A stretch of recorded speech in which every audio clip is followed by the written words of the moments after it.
Assalamualaikum warahmatullahi wabarakatuh. Alhamdulillahirabbil alamin. Wabihi nasta'inu ala umurid dunya waddin. Wassalatu wassalamu ala asrofil anbiya'i wal mursalin wa ala alihi wa sahbihi ajmain. Amma ba'd. Pergi piknik ke sebuah taman, tiba-tiba bertemu teman. Salam hormat saya ucapkan kepada semua yang mendengarkan.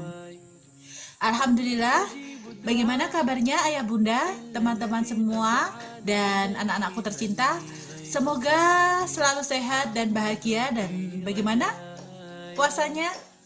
Terus tetap semangat ya menjalankan ibadah puasa. Marilah kita panjatkan puja dan puji syukur kehadirat Allah Subhanahu wa Ta'ala, yang atas limpahan rahmatnya kita masih dapat tetap bertolabul ilmi. Tolabul ilmi faridotun ala kulli muslimin wal muslimat. Tak lupa salawat serta salam tercurah kehadirat junjungan kita Rasulullah Shallallahu Alaihi Wasallam. Perkenalkan, nama saya Ferry Citrasari. Saya pengampu untuk mata pelajaran BT Aki dan Al-Quran. Pada kesempatan kali ini ingin mengajak ayah bunda, rekan-rekan semua, dan anak-anakku tercinta untuk dapat belajar manajemen waktu dari Utsman bin Affan. Ya, pasti ayah bunda, rekan-rekan semua, dan anak-anakku tercinta sudah tahu siapa itu Utsman bin Affan.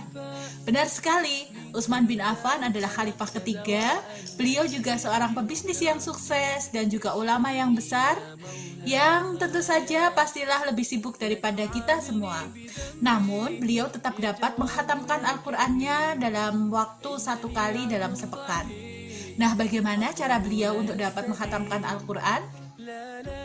Allah berfirman dalam surah Al-Asr, wal asr, demi masa, innal insana lafi khusr, sesungguhnya manusia dalam kerugian, illalladzina amanu, kecuali orang-orang yang beriman, wa amilus shalihat, dan beramal soleh, wa amilus shalihati wa tawasaw bil haqq wa tawasaw bis sabr, dan mereka yang saling nasihat menasihati dalam kebenaran dan kesabaran. Jika kita renungkan, maka kita dapat mengetahui bahwa pentingnya disiplin waktu, dan celakalah bagi orang-orang yang menyia-nyiakan waktu dan menggunakan waktunya untuk hal-hal yang tidak berguna. Dan beruntunglah orang-orang beriman yang memanfaatkan waktunya untuk hal-hal yang bermanfaat dan saling nasihat menasehati juga dalam kebenaran dan kesabaran. Nah, pada kesempatan kali ini saya ingin menasihati diri saya pribadi dan juga ingin mengajak ayah bunda, rekan-rekan semua, dan anak-anakku tercinta untuk dapat menghindari dari sikap menyia-nyiakan waktu. Nah, bagaimana caranya kita dapat menghindari sikap menyia-nyiakan waktu? Ya, benar sekali, dengan manajemen waktu. Manajemen waktu yaitu bagaimana cara kita mengorganisasi, mengatur, dan juga bagaimana kita merencanakan waktu kita supaya bisa dapat lebih produktif, efektif, dan efisien.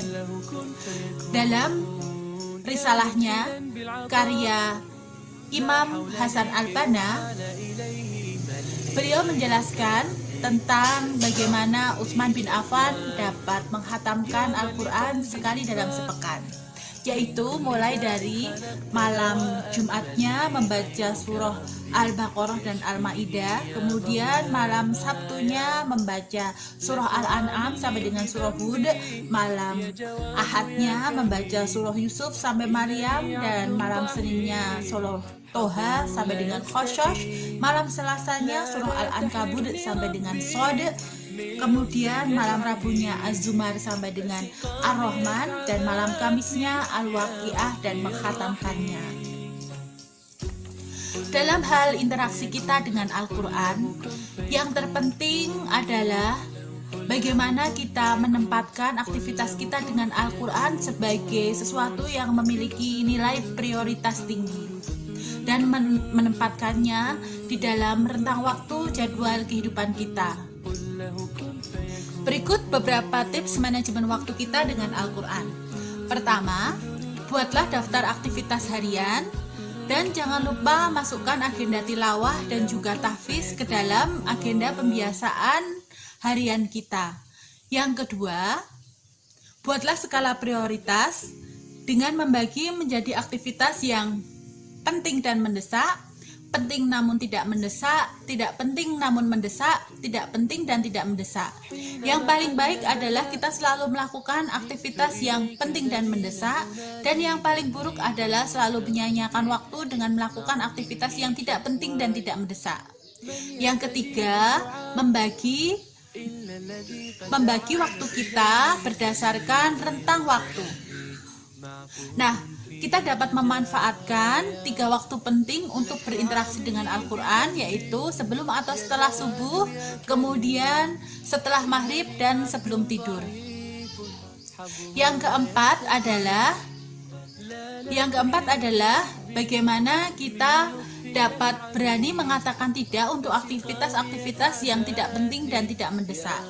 Yang kelima, melakukan evaluasi harian dan senantiasa terus tetap komitmen dan konsisten terhadap aktivitas yang telah kita buat.